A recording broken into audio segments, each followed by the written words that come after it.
Hello friends, welcome back to your own channel sports psychology. और आज का हमारा जो टॉपिक है वो है हाउ मेमोरी इज ऑर्गेनाइज्ड या व्हाट इज क्लस्टरिंग, यानी हमारी जो मेमोरी है वो किस तरह से ऑर्गेनाइज्ड होती है या क्लस्टरिंग का कॉन्सेप्ट क्या है। So without any time wasting, let's start it.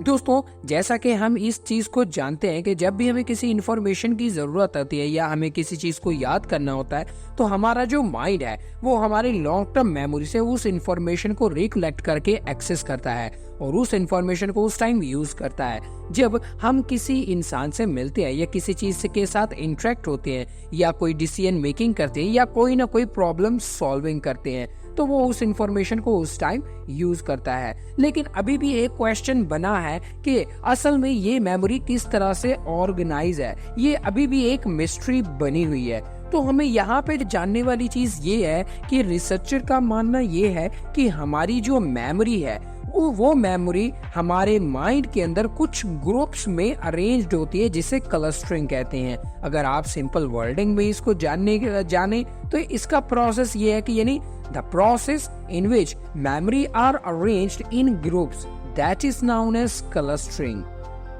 जी, तो क्लस्टरिंग एक ऐसा प्रोसेस है जिसमें हमारा जो माइंड है इंफॉर्मेशन को ग्रुप्स में अरेंज करता है और उसी ग्रुप्स वाली इंफॉर्मेशन को हम एट द इवेंट रिकलेक्ट करके उसे यूज करते हैं। फॉर एग्जाम्पल, आप नीचे कुछ वर्ड्स देख रहे होंगे जिस तरह से green, table, raspberry, blue, desk, banana, peach, magenta and bureau.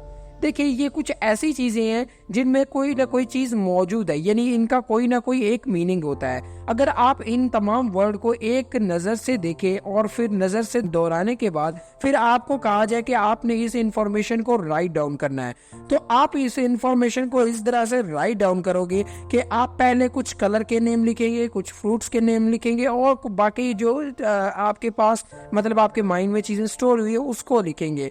तो यहाँ पे आपने एक चीज नोट करने की कोशिश की, हमारा जो माइंड है इस इंफॉर्मेशन को किस तरह से अरेंज कर रहा है। देखिए, ये जो लाइन है, ये जो नंबर है, ये कुछ चीजों को शो कर रहा है। जैसे इसमें कुछ कलर आ रहे हैं, जैसे ग्रीन हो गया, ब्लू हो गया या जो है रेड हो गया, तो ये क्या है कि कलर। इसी तरह से इसमें कुछ फ्रूट भी है, जैसे रास्पबेरी हो गया, बनाना हो गया, पीच हो गया, ये क्या हो गया, ये फ्रूट हो गया। इसी तरह कुछ फर्नीचर हो गया, जैसे टेबल, डेस्क, ये क्या हो गया, फर्नीचर।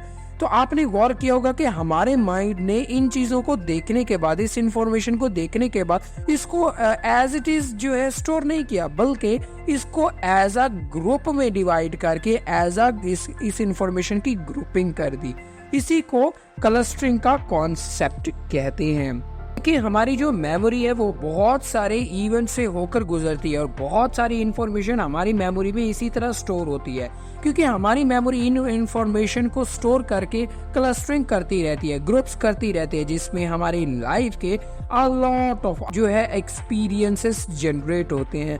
रिसर्चर अभी भी इसी चीज पे अड़े हुए हैं कि क्या हमारी जो माइंड है, हमारे माइंड में जितनी भी प्रोसेसिंग होती है मेमोरी की, क्या वो वाकई क्लस्टरिंग के जरिए ही होती है। तो मेमोरी को जानना इतना आसान नहीं। आज भी रिसर्चेस बहुत सारी हो रही है कि असल में इसकी बेसिक रीजन है क्या। अगर हम इसकी बेसिक पॉइंट तक आए तो हमें दोबारा यही चीज सुनने को मिलेगी कि mind and memory still are mystery, कि माइंड और मेमोरी अभी भी एक मिस्ट्री है। आई होप सो आज का टॉपिक आपको क्लियर हो गया होगा। सो मिलते हैं फिर हम नेक्स्ट वीडियो में इसी तरह की नेक्स्ट इन्फॉर्मेशन के साथ। तब तक के लिए बाय बाय।